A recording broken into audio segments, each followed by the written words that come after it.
धरती कांपी थी, आसमान गूंजा था और बर्फ से ढकी चोटियों पर तिरंगा लहराया था।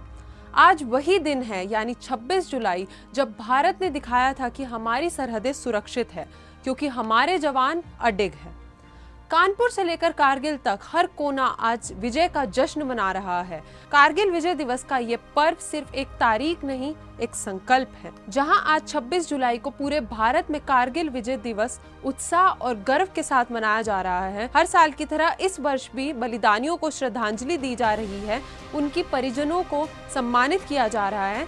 देश की मोदी सरकार और उत्तर प्रदेश की योगी आदित्यनाथ सरकार इस आयोजन को गरिमा प्रदान कर रही है। देश की मोदी सरकार और उत्तर प्रदेश की योगी आदित्यनाथ सरकार इस आयोजन को गरिमा प्रदान कर रही है। कानपुर बुंदेलखंड क्षेत्रीय अध्यक्ष प्रकाश पाल सुदर्शन न्यूज से बातचीत में क्या कुछ कहते हैं, चलिए सुनते हैं। इस समय हमारे साथ मौजूद हैं कानपुर बुंदेलखंड क्षेत्र के क्षेत्रीय अध्यक्ष प्रकाश पाल जी। उनसे ही जानेंगे कि जैसे अभी हाल ही में ऑपरेशन सिंदूर हुआ, लेकिन इससे पहले अगर जाएं बीते दिनों, तो जब अटल जी की सरकार हुआ करती थी, भारतीय जनता पार्टी की सरकार थी, तो करगिल युद्ध हुआ था और वो युद्ध कई दिनों तक चला था। उस युद्ध से हमने क्या प्रेरणा ली और उसको हम किस तरीके से आम जन तक पहुंचा करके क्या सीख ले रहे हैं? धन्यवाद राहुल जी। भारत में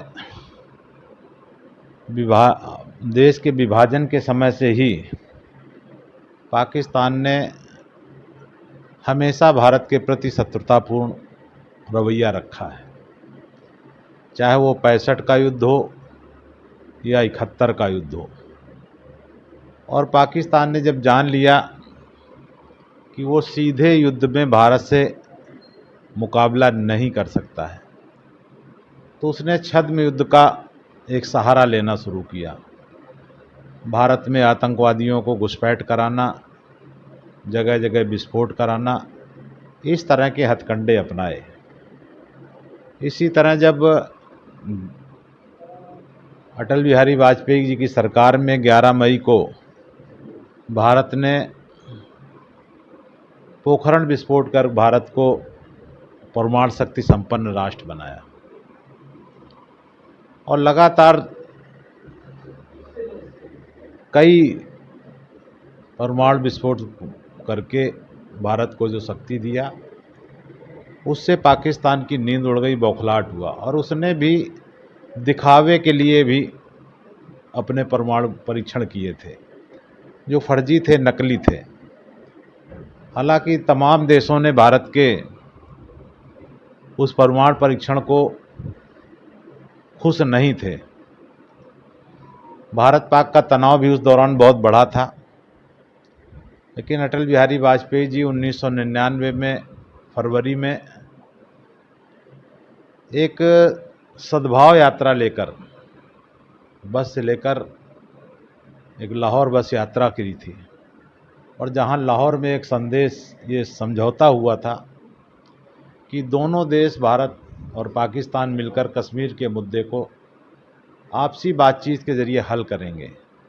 और उसमें एक समझौता हुआ था कि जो सियाचिन ग्लेशियर है, कारगिल है, जहाँ पर जाड़े के दिनों में बहुत बर्फ़ पड़ती है, उस इलाके में दोनों देश की सेनाएं अपने सैनिकों की तैनाती नहीं करेंगे, क्योंकि सैनिकों की जान के लिए बहुत जोखिम वाला काम होता था। भारत ने उस पर विश्वास किया था, लेकिन पाकिस्तान का जैसा चरित्र है कि वो कुत्ते की दुम से ज़्यादा टेढ़ा है और हमेशा धोखेबाजी करता है। नकली नोटों की तस्करी, ये आतंकवाद, ये उसका पाकिस्तान का पेशा है और ये कांग्रेस के राज्य में खूब फलता फूलता है, जिससे पाकिस्तान की आर्थिक स्थिति ठीक रहती है। जब जब भाजपा सरकार आएगी तो इस पर रुकावट होगी। मोदी जी के शासन में और कुछ नहीं किया, उसको कुछ नहीं।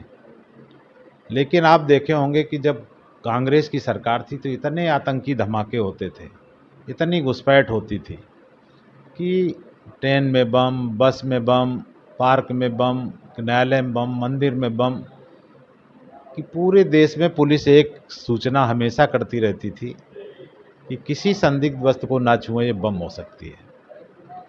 इतना दहशत का वातावरण था और मोदी जी के राज में ये बंद हो गया है, क्योंकि 2 बार आतंकी घटनाओं की इससे सिंदूर से पहले, चाहे उरी हो चाहे पुलवामा हो, मोदी जी के शासन में दुस्साहस किया और एक बार सर्जिकल स्ट्राइक, दूसरी बार एयर स्ट्राइक के जरिए उन आतंकवादी अड्डों को ध्वस्त करके पाकिस्तान को सबक सिखाया। इस बार भी उनको लगा कि शायद मोदी की सरकार का कुछ बहुमत कम हुआ तो फिर ट्राई करके देख लिया जाए।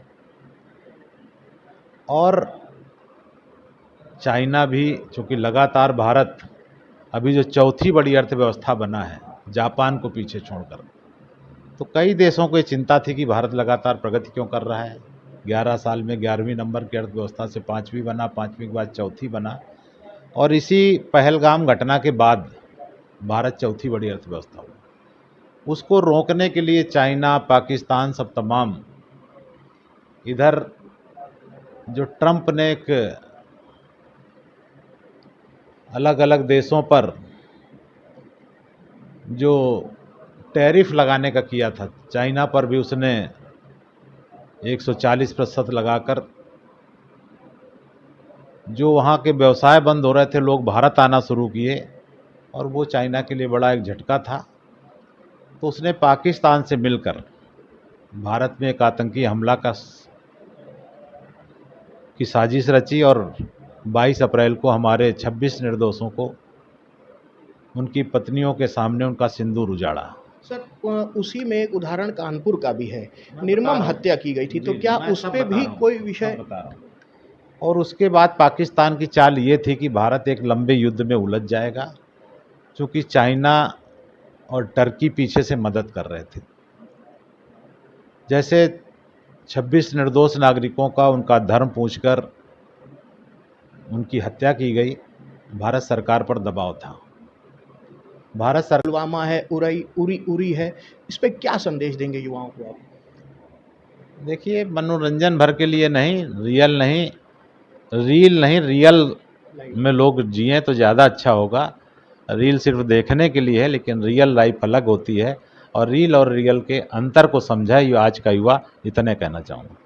हरि अनंत, हरि कथा अनंता। कानपुर बुंदेलखंड क्षेत्र के अध्यक्ष प्रकाश पाल जी के पास शब्दों का, इतिहास के पन्नों का एक जखीरा है। समय कितना भी हो, बोलते रहेंगे तो इतना बोल जाएंगे कि विपक्ष की खटिया खड़ी हो जाएगी। तमाम तरीके के उन्होंने उहापोह की स्थिति उस समय 26/11 हो, पुलवामा हो, पहलगाम हो, या कोई भी युद्ध रहा हो, जिस तरीके से चाइना को उन्होंने समझाया, जिस तरीके से भारत और पाकिस्तान का जो युद्ध हुआ, कितनी बार पाकिस्तान को औंधे मुंह गिरना पड़ा, ये पूरी स्थिति उन्होंने बयां की। ये अपने आप में सुनने और समझने योग्य है। फिलहाल हम सुदर्शन न्यूज़ के सामने आपको यही बताते हैं कैमरे के दृष्टिकोण से कि हम 26 तारीख को जो कारगिल विजय दिवस मनाने जा रहे हैं, ये अपने आप में एक शौर्य की गाथा है, वीर की गाथा है।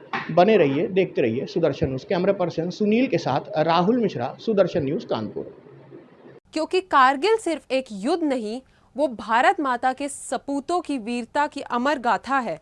आज जब हम तिरंगे को सलाम करते हैं तो उन 527 शहीदों को भी नमन करते हैं, जिनकी कुर्बानी से ये पर्व संभव हुआ।